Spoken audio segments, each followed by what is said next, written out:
मेरा नाम शांति है। ये कहानी मेरी नहीं बल्कि उन औरतों की है जो अपने आप को अकेला महसूस करके जीना छोड़ देती हैं।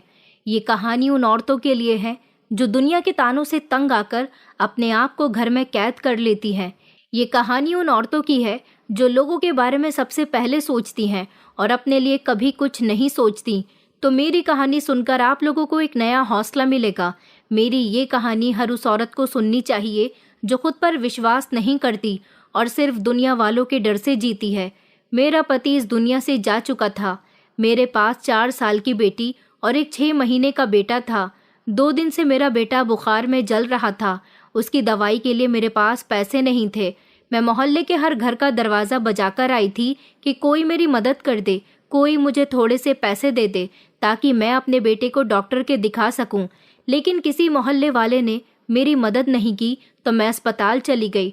डॉक्टर से गुहार लगाने लगी कि मेरे बेटे का इलाज कर दीजिए वरना मेरा बेटा मर जाएगा। मैंने डॉक्टर के पैर तक पकड़ लिए मगर किसी को मुझ पर रहम नहीं आया। हर डॉक्टर का यही कहना था कि पहले पैसे दो फिर तुम्हारे बेटे का इलाज शुरू होगा। ये दुनिया कितनी मतलबी हो गई है कि पैसे के आगे इनको किसी की जान की भी परवाह नहीं है। मैं हर जगह से खाली हाथ घर लौट आई। बेटे को गोद में लिया तो मेरा बेटा नक्श तड़प तड़प कर मेरी गोद में सांसें ले रहा था और मैं इतनी लाचार और मजबूर थी कि रोने के अलावा कुछ नहीं कर सकती थी। मैं उसकी सांसें निकलती हुई उसे इसी तरह से देखती रही और उसने मेरी गोद में दम तोड़ दिया। उसे देखकर मुझे ऐसा लग रहा था जैसे वो मुझसे सवाल कर रहा हो कि माँ, मैं क्यों मर रहा हूँ? आप मेरे लिए क्या कुछ नहीं कर सकती? मेरे पास उसके सवालों का कोई जवाब नहीं था। मेरा बेटा इस दुनिया को छोड़कर चला गया और मैं चिल्ला चिल्ला कर रोने लगी। जब आस पड़ोस के लोग इकट्ठा हुए और उन्होंने मिलकर मेरे बेटे का अंतिम संस्कार कर दिया। कोई मेरी मदद के लिए आगे नहीं आया था, लेकिन उसका अंतिम संस्कार करने के लिए सब लोग मेरे घर के बाहर इकट्ठा हो गए थे। मैं बैठकर सोचने लगी कि कभी ये घर हंसी की आवाज़ से गूंजता था। मेरा पति था, बच्चे थे, खाना बनाने की खुशबू पूरे घर में महकती थी, लेकिन अब तो सिर्फ यहाँ खामोशी ही थी। एक ऐसा सन्नाटा जो अंदर से भी बोलता है। हर कोने से एक दर्द भरी आह निकलती है जो मेरे दिल में छुपी हर उम्मीद को चीरने लगी है। मेरे पति के मरने के बाद जैसे जिंदगी बेरंग हो गई। जब मैंने अपने बेटे नक्श को जन्म दिया तो उसके 2 महीने बाद ही मेरे पति की भी मौत हो गई। ऐसा नहीं था कि वो लंबे समय से बीमार थे। अचानक उनके अपेंडिक्स का दर्द उठा और उनकी आंत भ्रष्ट हो गई। बस उसके बाद ही वो जीवित न रह सके और फिर अपने छोटे से बेटे और अपनी 4 साल की बेटी को मैं इस घर में अकेले ही पालने लगी थी। मेरे पति के मरने के बाद हमारे किसी भी रिश्तेदार या आस पड़ोसी ने मुझे पीछे पलटकर नहीं देखा कि शांति को कोई परेशानी तो नहीं है, अपना और अपने बच्चों का गुजारा कैसे कर रही है। घर में जो पहले का बचा कुचा राशन पड़ा हुआ था, मैं वही बनाकर अपने बच्चों और अपना पेट भर लिया करती थी। एक दिन खाना बनाती तो उसे 2 दिन तक चलाया करती थी। सुबह का नाश्ता किए हुए तो कई दिन गुजर गए थे। घर में दूध भी नहीं था जो अपने भूखे बेटे को पिला देती। मेरा बेटा जो भूख से बिलखते बिलखते इस दुनिया से चला गया। मैं थपक थपक कर उसे सुला दिया करती थी। उसके पेट में भूख की आग लगी रहती थी। मेरी हालत तो ऐसी हो गई थी कि घर में कपड़े धोने तक के लिए साबुन भी नहीं रहा था और अब तो मेरी गोद भी खाली हो चुकी थी। मेरी बेटी अपने भाई को याद करके बहुत रोया करती थी। इतना याद किया करती थी कि रात को नींद में उससे बातें किया करती थी। मैं अपनी बेटी की ऐसी हालत देखकर सोचती थी कि मैं जिंदा क्यों हूँ। एक ऐसी माँ जो अपने बच्चों के लिए कुछ नहीं कर सकती, उसका जिंदा रहने का कोई मतलब नहीं है। मैंने अपने बेटे को जन्म दिया था, तब उसे गोद में लेकर बहुत सारा प्यार किया था और उसकी लंबी उम्र की प्रार्थना की थी, लेकिन उसकी उम्र तो 1 साल की भी नहीं हो सकी थी। इतनी जल्दी वो मुझे छोड़कर चला गया था। बेटे के मरने के बाद मेरे अंदर तो जैसे सब कुछ मर गया था, सिर्फ सांसें ही बाकी थी। मेरा बेटा तो मर के शांति पा चुका था, लेकिन मेरे दिल में जो आग भड़क रही थी वो ठंडी नहीं हुई थी। जो उस डॉक्टर की बातों पर भड़की थी, जिसके पास मैं मदद के लिए गई थी, उसके शब्द मेरे दिल की दीवारों पर लिख चुके थे। मैं बार बार सोचती थी कि अगर मेरे पास कुछ पैसे होते तो मेरा बच्चा बच जाता। वो बुखार से जल रहा था, उसकी आंखें ऊपर की तरफ चढ़ने लगी थी। मैं उसे चादर में लपेटकर अपने मोहल्ले के अस्पताल में लेकर चली गई थी, जहां रास्ते में मुझे कोई सवारी भी नहीं मिल रही थी। मेरी आंखों में आंसू और दिल में डर था। गोद में मेरा जीता जागता बेटा जो अब मरने वाला था। जैसे ही मैं अस्पताल पहुंची तो मैंने वहां डॉक्टर से रिक्वेस्ट की कि मेरे पास पैसे नहीं हैं, बाद में दे दूंगी, मेरा बेटा मर रहा है। डॉक्टर ने नज़र उठाई और कहने लगा कि ये अस्पताल तुम्हारे बाप का नहीं है, पैसे लेकर आओ तभी तुम्हारे बच्चे का इलाज शुरू होगा। ये सुनकर मेरे अंदर की औरत जैसे जमीन पर गिरकर चिल्लाती रही कि तुम्हारे बच्चों के लिए भी यही नियम होंगे, लेकिन मेरी जुबान से कोई शब्द ना निकल रहा था। मेरा दिल चिल्ला चिल्लाकर उस डॉक्टर को कोस रहा था। मेरे बेटे का गर्म शरीर जो कभी मेरे सीने पर हाथ रखकर सोता और अब पत्थर का हो चुका था। बेटे के मरने के बाद मोहल्ले के लोग इकट्ठा हो गए थे। किसी ने मोहल्ले के पार्षद को बुलाया और उससे क्रियाकर्म की तैयारी की गई। मैं तो बस अपने बेटे का चेहरा देखती रह गई थी। उस दिन के बाद मेरा वजूद जैसे वक्त के साथ नहीं बल्कि किसी और बहाव में बहने लगा था। मैंने खुद को शीशे के सामने देखा तो लगा कि किसी और को ही देख रही हूँ। बाल बिखरे हुए थे, हालत उजड़ी हुई थी, आंखों के नीचे काले घेरे आ गए थे, चेहरे का रंग भी काला पड़ चुका था। मैं समझ नहीं पा रही थी कि ये क्या हुआ है।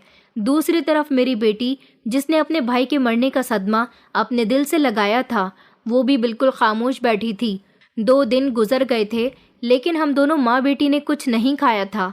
मोहल्ले के पार्षद हम पर तरस खाकर हमें बाजार से थोड़ा सा खाना खरीद कर दे गए थे। बस उसी को खाकर हमने अपना गुजारा कर लिया था। मेरी बेटी कहने लगी कि माँ, हमारे घर में खाना कहाँ से आया?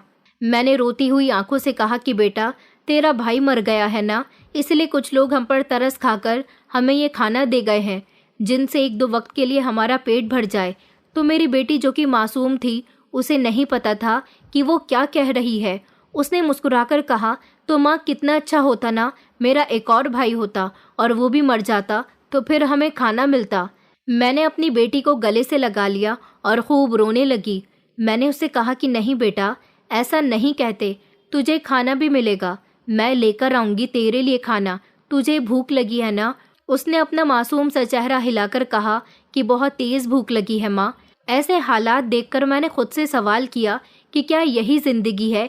क्या एक औरत का यही मकाम होता है कि वो हर दिन मरती रहे, थोड़ा थोड़ा, और कोई उसे बचाने भी ना आए? मेरी आंखों के सामने वो समय घूमने लगा था जब मेरा पति जिंदा था। वो शाम को जब घर आता और बच्चों को गोद में लेता, मेरी आंखों में देखकर मुस्कुरा देता। हमने कई सारे सपने देखे थे कि बच्चे पढ़ लिख कर बड़े होंगे तो हमारा नाम रोशन करेंगे, हम बूढ़े होंगे तो हमारे साथ होंगे, लेकिन अकेले नहीं होंगे।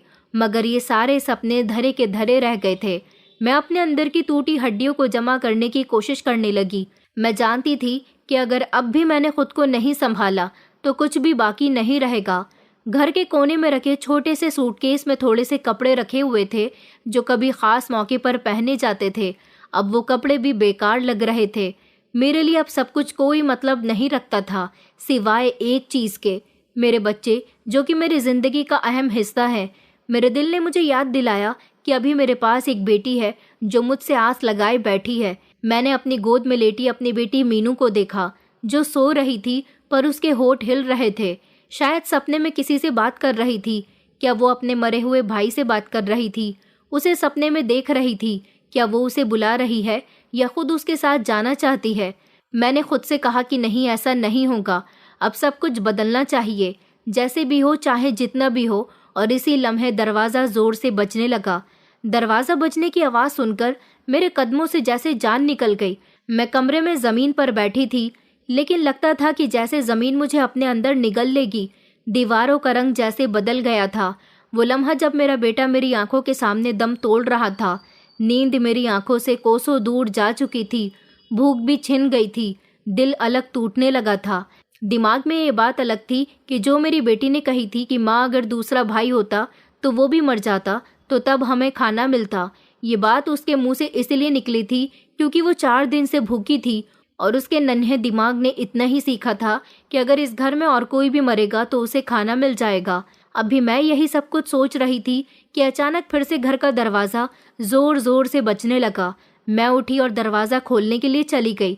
ये मेरा पड़ोसी आरुष था, जो पहले से ही शादीशुदा था, लेकिन उसे अपनी पत्नी पसंद नहीं थी। ये मुझसे मेरे पति के मरने के बाद बार बार शादी करने के लिए कहता था कि तुम्हें सहारे की ज़रूरत है।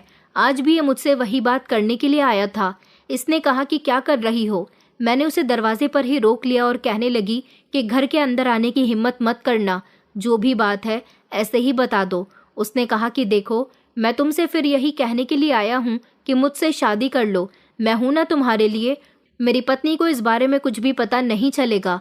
हमारे बीच में जो भी होगा बस सीक्रेट रहेगा। मेरे रिश्ते के बारे में किसी को कुछ पता नहीं चलेगा। मैंने उसे गुस्से से डांटकर अपने घर के दरवाजे से भगा दिया, क्योंकि वो मुझे पत्नी नहीं बल्कि अपने लिए खाली समय में इस्तेमाल करने वाली चीज बनाना चाहता था। वो चाहता था कि मैं अपनी बेबसी का सौदा उसकी हवस से पूरा कर लूं। उसके शब्द सुनकर मुझे बहुत गुस्सा आया था। मैंने उसे खरी खोटी सुनाई थी, लेकिन उसके जाने के बाद भूख ने मेरे अंदर एक नया सवाल पैदा कर दिया था। क्या सच में अगर मैं आरुष से शादी कर लूं तो क्या वो मुझे सहारा देगा और उसके सहारे से मेरी बेटी का और मेरा पेट भर जाया करेगा? ये सवाल मुझे झंझोड़ कर रख रहा था। मेरे अंदर दो सवाल थे जो मुझे सुकून नहीं लेने दे रहे थे। एक ये कि क्या फ़र्क पड़ता है अगर मुझे कोई सहारा दे देगा तो, और दूसरा ये था कि मैं एक विधवा हूँ लेकिन मैं कैरेक्टरलेस नहीं हूँ। मेरे पास एक बेटी भी है। मैं जो भी करूँगी अपनी बेटी की इज्जत का ख्याल रखते हुए करूँगी। मैं ऊपर वाले के सामने प्रार्थना करने के लिए बैठ गई और उससे कहने लगी कि मेरी सारी परेशानियां दूर कर दो, कि मेरे बच्चों का क्या जुर्म है कि उनके पिता नहीं है। लगातार मेरे आंसू बहते रहे। मेरी बेटी सो रही थी लेकिन मैं सारी रात जागकर प्रार्थना करते रही। इसी तरह दिन निकल आया था। शायद ऊपर वाले ने मेरी सारी रात की प्रार्थना सुन ली थी, क्योंकि सुबह के 10 बजे अचानक मेरे घर के दरवाजे पर दस्तक हुई। मुझे डर भी लग रहा था कि इस समय कहीं फिर से आरुष न आ गया हो, कहीं कोई खबर लेकर आया हो या कोई और मुसीबत आने वाली है। जैसे ही मैंने दरवाज़ा खोला तो एक अजनबी औरत खड़ी हुई थी। उसने नारंगी रंग की साड़ी पहनी हुई थी और माथे पर लाल रंग की बड़ी सी बिंदी थी। कंधे पर बैग था और आंखों में चश्मा लगा हुआ था। उन्होंने मेरी तरफ देखा और धीरे से कहने लगी कि आप ही मीनू की माँ हो। मैं कुछ नहीं बोल सकी, सिर्फ हाँ में सर हिला दिया। उन्होंने कहा कि मेरा बेटा आपकी गली में खेलता है। कल आपकी बेटी ने मेरे बेटे को रोक कर कहा था कि वो 4 दिन से भूखी है। वो रोता हुआ घर आया तो मैं खुद आपके घर चली आई। ये सुनकर तो मेरे पैरों तले से जमीन निकल गई कि मेरी बच्ची एक अजनबी बच्चे से अपना दुख बांट रही थी। वो औरत आगे बढ़ी। उसने अपने बैग से 2 डिब्बे निकालकर मुझे दिए और कहने लगी, ये खाना मैंने अपने हाथों से आपके लिए बनाया है। उसमें वेज बिरयानी और सूखे करेले की सब्जी, साथ में एक थैली में 4 रोटियां भी थीं। उन्होंने दूसरा थैला जमीन से उठाया जो शायद ज्यादा भारी था और उसे भी मेरी तरफ करके कहने लगी कि इसमें घर का राशन है। उसमें कुछ कपड़े और थोड़ी सी नकदी भी थी। मेरे हाथ पैर कांप रहे थे। मैंने कहा, बहन आपका बहुत बहुत शुक्रिया। वो औरत मुस्कुराई और कहने लगी, अरे ये तो मेरा फर्ज है।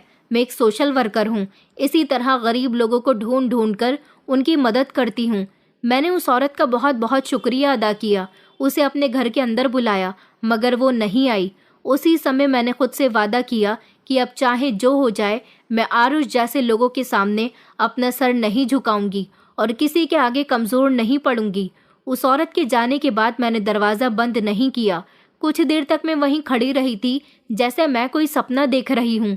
मैंने जल्दी से अपनी बेटी को जगाया और उठाकर उसे नाश्ता दिया। आज उसने पेट भर के नाश्ता किया था। वो खुशी खुशी कह रही थी कि माँ, ये नाश्ता कहाँ से आया है? ये खाना कहाँ से आया? इतना सारा सामान कहाँ से आया? तो मैंने अपनी बेटी से कहा कि बेटा, ये सब ऊपर वाले की तरफ से आया है। उन्होंने हमारी मदद की है। मेरी बेटी मुस्कुरा उठी। मैंने उस दिन अपनी बेटी को पेट भर के खाना खाते हुए देखा था, जो कि इतनी खुश थी कि उसको खुश देखकर मेरी आंखों में आंसू आ गए थे। उस बहन ने हमारी बहुत मदद की थी।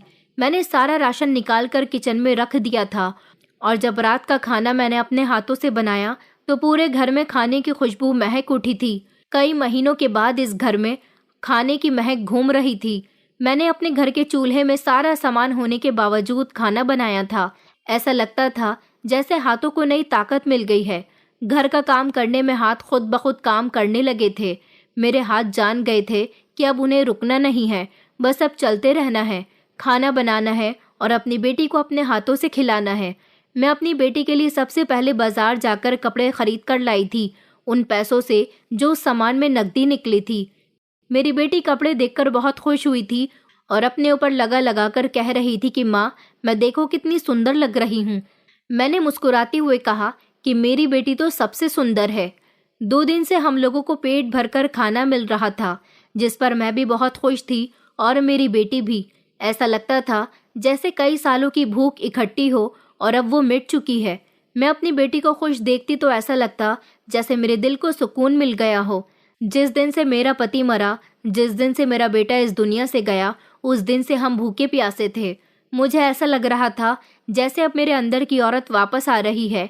वो औरत जो अपने बच्चों को पेट भरकर खाना खिलाने पर यकीन रखती थी, जो इज्जत से जीती थी और जो किसी के सामने हाथ फैलाने से ज्यादा मरने को बेहतर समझती थी।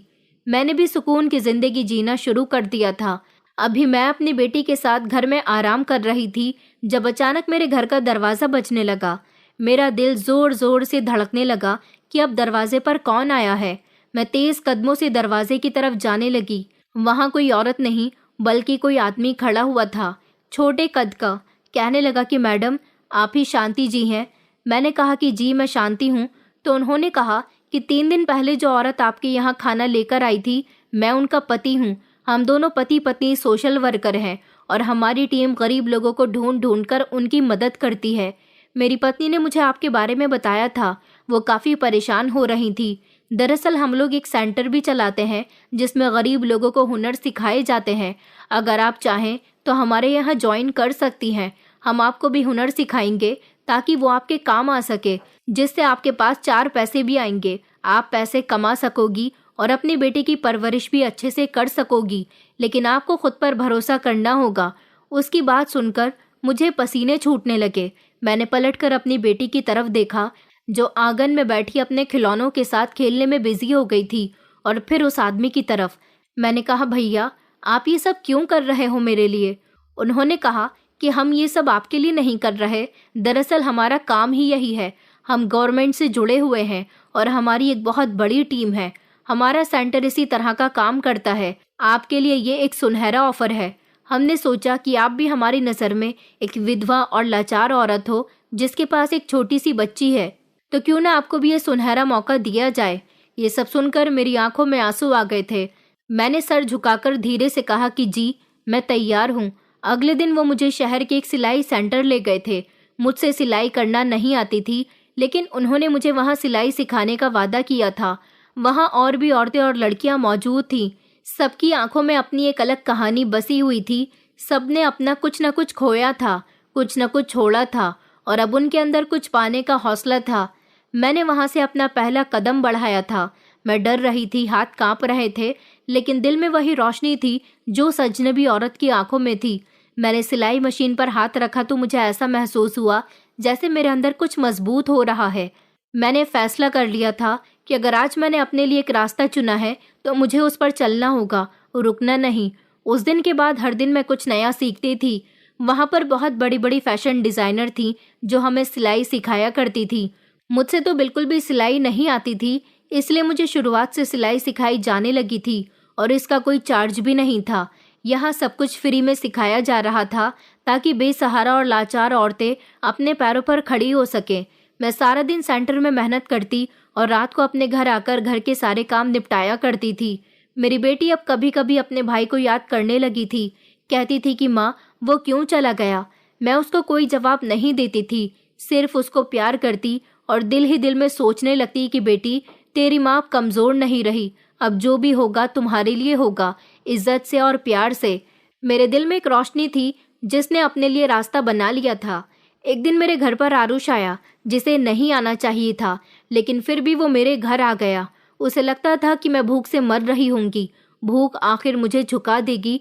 ये शायद वो मेरे अंदर की कमजोरी को देखना चाहता था जिसने उसको कभी समझा ही नहीं था।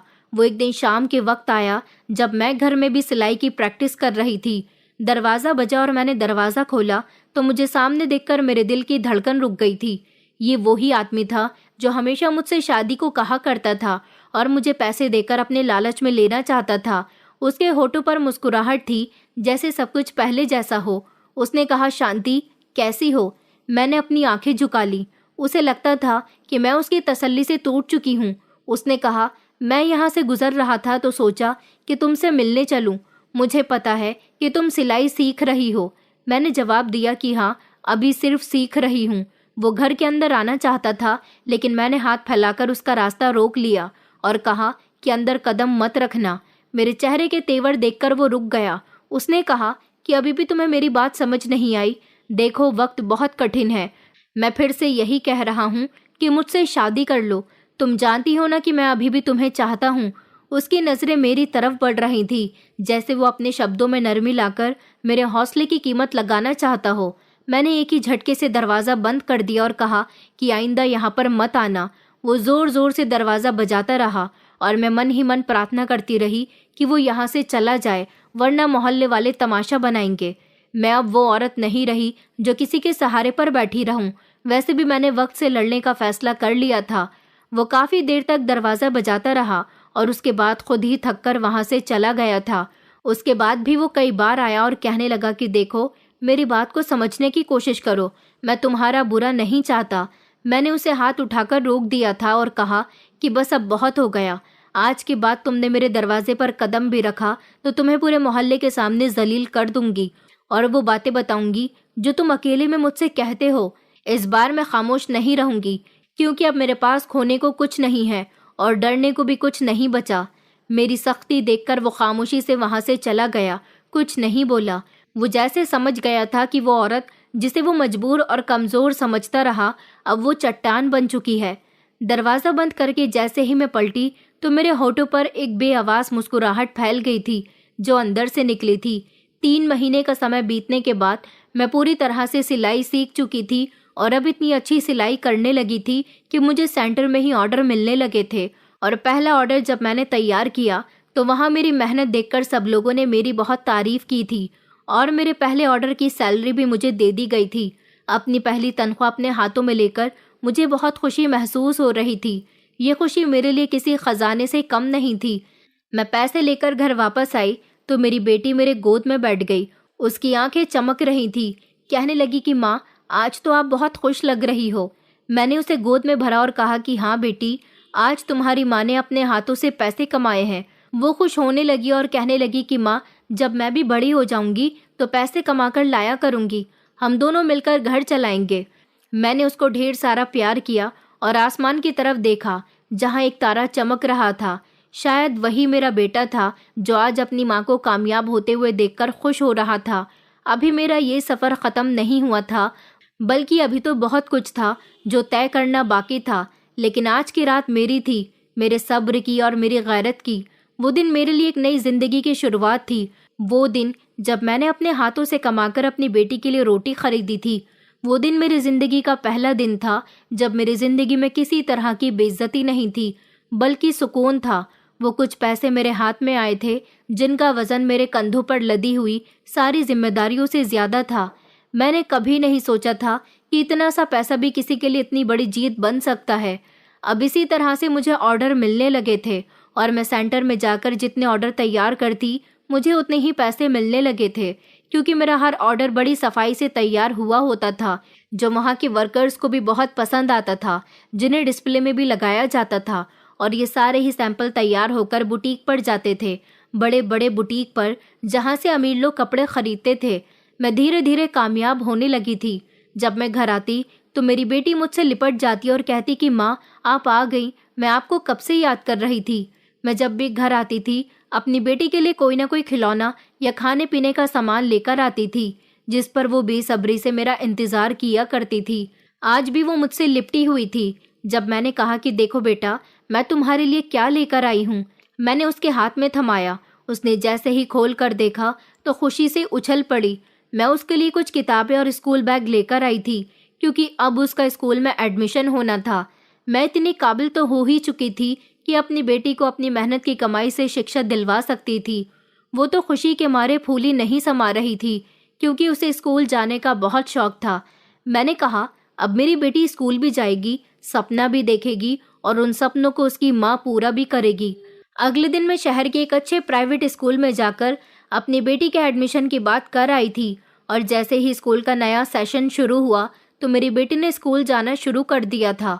मैं अब सिलाई सेंटर में इतनी ज़्यादा कामयाब हो चुकी थी कि वहाँ की मैडम ने मुझे सेंटर का हेड बना दिया था और अब मैं छुट्टी वाले दिन अपने घर पर भी सिलाई कर लिया करती थी। मैंने अपने घर में भी सिलाई की कई सारी मशीनें लगा ली थी और लड़कियों को काम देना भी शुरू कर दिया था। मोहल्ले की बहुत सारी लड़कियां अब मेरे पास सिलाई सीखने के लिए आने लगी थी। मोहल्ले की एक औरत जो कभी मुझसे ढंग से बात भी ना करती थी, आज उसने जैसे ही मेरे घर का दरवाजा बजाया तो वो मुझे देखते ही कहने लगी कि कैसी हो शांति। मैंने कहा मैं ठीक हूँ, तो उसने मुस्कुराकर जवाब दिया कि मेरे बेटे की यूनिफॉर्म सिलवानी है, कल तक सिल दोगी ना? मैंने कहा कि जी जी बिल्कुल सिल दूंगी। उन्होंने अपने बेटे की यूनिफॉर्म का कपड़ा और उसका नाप मुझे दे दिया, जिसे मैंने बहुत अच्छे से सिल कर दिया। मोहल्ले के वो लोग जो कभी मेरी इज्जत न किया करते थे, अब मेरे इस काम से मुझे सराहने लगे, मेरी तारीफ करने लगे। कहने लगे कि देखो, एक इज्जतदार औरत ऐसी होती है जिसने विधवा होते हुए भी कभी कोई गलत काम नहीं किया, बल्कि मेहनत के साथ अपना और अपनी बेटी का गुजारा कर रही है। मेरी बेटी अब हर रोज स्कूल जाया करती थी। स्कूल से घर आती तो अपने स्कूल की चटपटी बातें बताती, जिसे सुनकर मैं बहुत खुश होती थी। मेरी बेटी पढ़ाई में भी बहुत अच्छी थी। मुझे अपने ऊपर वाले से जो उम्मीदें थी, मेरी वो सारी उम्मीदें पूरी हो गईं। वक्त ने मुझे गिरा जरूर दिया था, मगर मेरे भगवान ने मुझे संभाल लिया था। मोहल्ले के लोग भी ऐसा ही कहा करते थे। एक औरत जो कपड़े सिलवाने के बहाने मेरे पास आई थी, कहने लगी कि बहन, लोगों ने तुम्हें बड़ा बुरा भला कहा, कभी परेशानी में तुम्हारा साथ नहीं दिया, मगर तुमने अपने पैरों पर खड़े होकर सच में एक मिसाल कायम कर दी है। हर औरत ऐसा नहीं कर पाती। मैंने उनको जवाब दिया कि जब औलाद भूख से तड़पती है ना, तो माँ के अंदर का हर डर मर जाता है। बस एक गारत बाकी रह जाती है, या तो उसकी परेशानी उसे गलत काम की तरफ धकेल देती है या फिर उसे पत्थर बना देती है। मैंने पत्थर बनने का फैसला कर लिया था, इसलिए मैं पत्थर बन गई हूँ। वो औरत मेरी बात सुनकर खामोश हो गई। इसके बाद मेरे पास बड़े बड़े बुटीक से भी ऑर्डर्स आने लगे थे और मैं अपने घर में भी सिलाई किया करती थी और सेंटर जाकर भी सिलाई करती थी। ये सारा काम मेरे देखरेख में होने लगा था। वहाँ की मैडम मुझे बहुत इज्जत देती थी और जो भी काम होता मेरी एडवाइस के बिना नहीं होता था। वहाँ सबको यकीन ही नहीं आता था कि कुल 3 महीनों के अंदर मैंने सिलाई सीख ली और इतनी परफेक्ट सिलाई सीख ली कि मैं एक कामयाब इंसान बन गई थी। और बनती भी क्यों नहीं, आखिरकार मैंने सिलाई सीखी नहीं बल्कि दिन रात मेहनत की थी। अब मेरे पास पैसों की कोई कमी नहीं रहती थी। चमचमाती हुई मशीनें मेरे पास थी जिससे मैं सिलाई करती और मेरे पास पैसे आते थे। मेरे मोहल्ले के लोग भी अब बदलने लगे थे। जिन्होंने रोटी की खुशबू पर मेरे दरवाजे की तरफ मुंह भी ना किया था, अब मेरी इज्जत करने लगे थे। हर कोई कहता था कि शांति, तुम कितनी हिम्मत वाली हो, ऊपर वाला तुम्हें और हिम्मत देगा। मैं सच में अपने बेटे के मरने के बाद अपनी सारी हिम्मत खो चुकी थी, लेकिन अब मैं दोबारा से जाग गई थी। मेरी बेटी जो मेरा सहारा बनी थी, स्कूल से आने के बाद वो मुझे कभी कैंची पकड़ाती तो कभी धागा देती। कहती कि माँ, बस एक बार मैं बड़ी हो जाऊं, उसके बाद तुम्हारे साथ काम किया करूंगी। बेटी के लिए प्रार्थना किया करती थी कि बस मेरी बेटी हमेशा इसी तरह हंसती मुस्कुराती रहे और ऊपर वाला मुझे उस मुकाम पर वापस न ले जाए जहां मैं पहले आ गई थी। सुबह की रोशनी जब मेरे आंगन में आती तो मुझे ऐसा लगता जैसे किसी माँ के हाथ ने मेरे कंधे पर मोहब्बत से हाथ रखा हो। वो खामोशी और रोशनी जैसे कह रही हो, बस शांति, अब अंधेरे के पीछे मत रहना। सुबह को 8 बजे तक मेरी बेटी स्कूल चली जाती थी। उसके जाने के बाद घर में एक अजीब सी खामोशी छा जाती थी, मगर वो वीरानी नहीं लगती थी जो पहले हुआ करती थी। वो सुकून था और एक खालीपन था जिसमें मैं थोड़ी देर के लिए सांस ले लेती थी। सुबह अपने काम करने के बाद मैं मशीन पर काम करने लग जाती थी। पहले जो मुझे हमेशा छोटी छोटी चीज़ों की फिक्र रहती थी कि मेरे पास पैसे नहीं हैं, मैं ये सामान कैसे खरीदूंगी, लेकिन अब ऐसी कोई परेशानी नहीं थी। ऊपर वाले की कृपा से मेरी जिंदगी बहुत अच्छी गुजर रही थी। सब कुछ बिल्कुल ठीक चल रहा था, मगर मेरे अंदर वो सब कुछ अभी भी जिंदा था जो मैंने झेला था। जैसे किसी राज में बंद दुख जो कभी कभी मेरी आंखों के सामने आ जाता था। मुझे अपने पति और बेटे की याद तो अभी भी आया करती थी। और आरुष, वो 1-2 बार फिर से मेरे घर पर आया था, क्योंकि उसकी हवस अभी पूरी नहीं हो रही थी। उसकी बातों से अब मुझे कोई फर्क नहीं पड़ता था। ये सब मेरे लिए बेवजह था। वो अब जब भी मेरे घर आने लगा था, मैं उसको खूब जलील किया करती थी। मैंने सोच लिया था कि एक दिन वो खुद तंग आकर मेरे घर आना छोड़ देगा, और फिर कुछ समय के बाद ऐसा ही हुआ था। कई बार मैंने सोचा था कि मैं उसको अपनी बेटी की खातिर शादी के लिए हाँ कर दूं, लेकिन वो मुझे अपने फ्री टाइम में इस्तेमाल करना चाहता था। मुझे अपनी पत्नी का दर्जा नहीं देना चाहता था। बस यही सब सोचकर मेरा दिल उससे शादी करने के लिए कभी भी तैयार नहीं होता था। एक दिन मेरे घर का दरवाज़ा बजा। जैसे ही मैंने दरवाज़ा खोला तो देखा कि एक औरत दरवाजे पर खड़ी हुई है, जिसने अपने हाथों में बैसाखी पकड़ी हुई थी। उसने कहा कि बहन, आप ही शांति बहन हो? मैंने कहा कि जी, आप कौन है? उन्होंने कहा कि मेरा नाम नम्रता है। देखो बहन, मेरी हालत ऐसी है, ये हालत ऐसे ही नहीं हुई। मेरे ससुराल वाले मुझे बहुत मारा करते थे। काफ़ी समय तक मैं उनके अत्याचार बर्दाश्त करती रही, लेकिन फिर एक दिन मैंने अपने पति को और ससुराल वालों को छोड़ने का फैसला कर लिया। अब मैं अपनी ससुराल छोड़कर अपने पैरों पर खड़े होने के लिए आई हूँ। भले ही ये बैसाखी मेरा सहारा है। मोहल्ले में कुछ लोग आपके बारे में बातें करते हैं कि आप कम कीमत पर लड़कियों को सिलाई सिखाती हो और आप एक सेंटर से भी जुड़ी हुई हो जहाँ पर औरतों को आत्मनिर्भर बनाया जाता है। मैंने कहा कि बहन, तुमने बिल्कुल ठीक सुना है। यहाँ कम कीमत पर नहीं, बल्कि मैं फ्री में लड़कियों को सिलाई सिखाती हूँ और सेंटर में भी कुछ ऐसा ही काम होता है। मैंने उनको सहारा देते हुए अंदर अपने घर में बिठाया, पानी पिलाया और कहा कि तुम्हें भी मैं अपने जैसा बना दूंगी, क्योंकि तुम भी मेरी तरह वक्त और हालात की जंग जीत कर यहाँ तक आई हो। वो मेरी बात सुनकर बहुत खुश हुई और फिर नम्रता ही नहीं, ऐसी बहुत सारी लड़कियां और औरतें जिनको इस समाज में इज्जत नहीं मिलती, वो मेरे पास आने लगी। मैं भी अपने सेंटर की टीम के साथ जुड़ गई और घर घर जाकर हमने गरीब लोगों की मदद करना शुरू कर दिया। सिलाई करते समय अब मेरे हाथों में सिर्फ हुनर नहीं होता था, वहाँ एक कहानी भी चलती थी। हर सिलाई के साथ मेरा बीता हुआ कल चला जा रहा था और एक नया कपड़ा नई जिंदगी की तरह सामने आ रहा था। एक दिन मैं देर रात तक काम कर रही थी। जब मेरी बेटी मेरे पास आई तो मैंने उसके चेहरे पर कुछ खास देखा। मेरी बेटी ने मुझे बताया कि माँ, स्कूल में कहा गया है कि अपनी माँ के बारे में ऐसे लिख कर लाना है। मैंने हैरानी से अपनी बेटी से पूछा, तो तुम क्या लिखोगी? वो मेरी गोद में बैठ गई और अपने हाथों से मेरे बालों को सहलाते हुए कहने लगी, मैं लिखूंगी कि मेरी माँ सबसे बहादुर है। उन्होंने अपना सब कुछ खो दिया था, फिर भी कभी हार नहीं मानी। मेरी माँ ने खुद दोबारा सब कुछ बनाया। मेरी माँ की सब इज्जत करते हैं। मेरे गाल पर उसकी उंगली की हल्की थपकी थी और आंखों में वो भरोसा था जो शायद उस दिन के बाद वापस आया था, जब उसने कहा था कि मेरा एक और भाई होता, वो भी मरता तो हमें खाना मिल जाता। वो अब मेरे दिल में अपने लिए गर्व पैदा कर रही थी। मैंने उसे अपने सीने से लगा लिया और ऊपर वाले का शुक्रिया अदा किया। वो रात मैंने काम में नहीं गुजारी। उस रात हम दोनों माँ बेटी एक दूसरे के साथ बैठकर कहानी लिखते रहे। वो कहानी जिसका पहला शब्द था मेरी माँ, मेरी ताकत। मेरे दिल में पहली बार ये ख्याल आया कि शायद मेरी बेटी सिर्फ रोटी नहीं, सपने भी मांगती है, और अब मुझे उसके लिए सपने भी सिलने हैं, मजबूत, सच्चे और इज्जत के। रात गहरी हो चुकी थी और बाहर हल्की ठंडी हवा फैल रही थी। मेरी बेटी अपने बिस्तर के साथ खेलते खेलते सो गई। मैं उसके चेहरे को देखती रही, जिस पर अब वो प्यास नहीं रही थी जो पहले हर समय उसकी आंखों में तैरती रहती थी। मुझे याद आया कि अब मेरे पास थोड़े पैसे जमा हो चुके थे। मैंने अपने लिए कुछ भी नहीं खरीदा था, सिर्फ अपनी बेटी के लिए शॉपिंग की थी। अब जब मैं खुद को शीशे में देखती तो मुझे यकीन आता कि मैं वही शांति हूँ जो अपने पति के सामने बनी सवरी रहती थी। मैं अब जब भी बाजार जाती तो वहाँ की रौनक मुझे बहुत अच्छी लगती थी। एक दिन मैं सिलाई सेंटर जा रही थी, जब रास्ते में मुझे एक औरत मिली जो कई सालों पहले मेरे साथ स्कूल में पढ़ा करती थी। उसने मुझे पहचान लिया। कुछ समय के लिए झिझकी, उसके बाद कहने लगी कि शांति, ये तुम हो? वो मुझे देखकर रुक गई। मैंने कहा कि हाँ, मैं ही हूँ। वो कहने लगी कि शांति, लोग तुम्हारे बारे में बहुत कुछ बातें करते हैं। कहते हैं कि शांति वो औरत है जिसने हालात से नहीं, खुद से सब कुछ जीता है। उसकी बात सुनकर मेरा दिल अंदर से खुश हुआ, लेकिन मेरे अंदर कोई घमंड नहीं था। बस एक थकन थी जो ये बात एक्सेप्ट कर रही थी कि हाँ, ये सब कुछ मैंने सहा है, ये सब कुछ मैंने जीता है। मैंने उससे सिर्फ इतना कहा कि बस वक्त ने मुझे ऐसा बना दिया। हाथ फैलाने से बेहतर है कि हाथों से कमाया जाए। हम दोनों आधे रास्ते तक एक दूसरे के साथ साथ चलते रहे, बातें करते रहे। फिर वो अपने रास्ते चली गई और मैं अपने रास्ते आ गई। जैसे ही मैं घर पर आई तो मैंने देखा था कि मेरी बेटी कुछ बना रही थी। एक पेपर पर उसने एक औरत बनाई थी।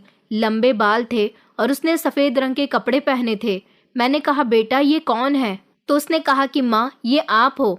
मैंने आपकी फ़ोटो बनाई है, अच्छी है ना? मैंने कहा कि बहुत अच्छी है। फिर उसने मुझे एक ट्रॉफ़ी दिखाई और कहने लगी कि ये वही ट्रॉफ़ी है जो मैंने स्कूल में जीती है, जो मैंने माँ के ऊपर ऐसे लिखा था, ये उसकी जीत है। मैं तो उसे देखकर खुश हो गई। मेरी बेटी ने मुझे बताया कि स्कूल में सब लोगों ने मेरी माँ की दास्तां को ध्यान से सुना और सबको आपकी कहानी बहुत पसंद आई। सबने जोरदार तालियां बजाई और मुझे फर्स्ट प्राइज दिया गया। अपनी बेटी की बात सुनकर मेरी आंखों में आंसू आ गए। उसने कहा, माँ, मैं प्रार्थना करती हूँ कि ऊपर वाला मुझे हमेशा आपकी तरह बनाए। जैसे आपने वक्त और हालात से लड़ना सीखा है, इसी तरह मैं भी आपकी तरह मजबूत बनूं। मैं अपनी बेटी को सीने से लगाकर फूट फूट कर रोने लगी। फिर कुछ दिनों के बाद हमारे सिलाई सेंटर में भी एक छोटा सा प्रोग्राम रखा गया था, जहां शहर के कुछ नेता आने वाले थे।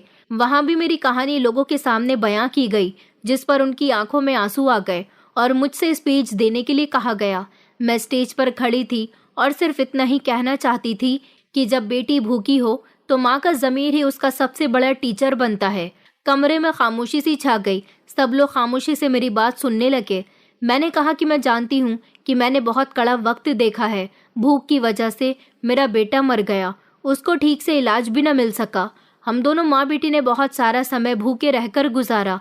मेरी बेटी मेरे साथ काफ़ी समय तक भूखी प्यासी रही, मगर उसने रोकर ये नहीं कहा कि मुझे भूख लगी है, मुझे खाना चाहिए। वो सिर्फ इतना कहती थी कि अगर लोग किसी के मरने पर तरस खाकर आपको 2 वक्त का खाना दे जाते हैं तो फिर मेरा एक और भाई होता, वो मर जाता तो हमें तब भी खाना मिलता। मगर इस मासूम बच्ची को ये नहीं पता था कि इसका भाई इसे खाना देने के लिए इस दुनिया से मुंह मोड़ गया। वहाँ पर सारे लोग अपनी आंखों में आंसू भरकर तालियां बजाने लगे। मैंने ही नहीं बल्कि बहुत सारी औरतों ने अपनी अपनी कहानी बयां की और हम सारी औरतों की कहानी एक एक करके अखबार में आई थी। मैं शहर की एक ऐसी मशहूर हस्ती बन गई जिससे लोग मिलने के लिए आने लगे, इंटरव्यू लेने के लिए आने लगे और सिलाई सीखने के लिए आने लगे। मैं जो भी किसी को एक आंख नहीं भाती थी, आज उन कमज़ोर औरतों के लिए एक मिसाल बन गई जो अपने लिए जीना छोड़ देती हैं। मेरी सारी औरतों से यही रिक्वेस्ट है कि अपने आप को कभी भी कमज़ोर मत समझना, और जब आपने अपना सब कुछ खो दिया हो तो फिर किसी बात से मत डरना, क्योंकि अब आपके पास खोने के लिए कुछ नहीं बचा। अब सिर्फ पाने की चिंता करो। दोस्तों, उम्मीद करती हूँ आपको हमारी कहानी पसंद आई होगी। कहानी पसंद आई है तो वीडियो को लाइक करें, चैनल पर नए हैं तो चैनल को सब्सक्राइब करें और हाँ, नोटिफिकेशन बेल को ज़रूर दबाएं ताकि अगली अपडेट सबसे पहले आपको मिले।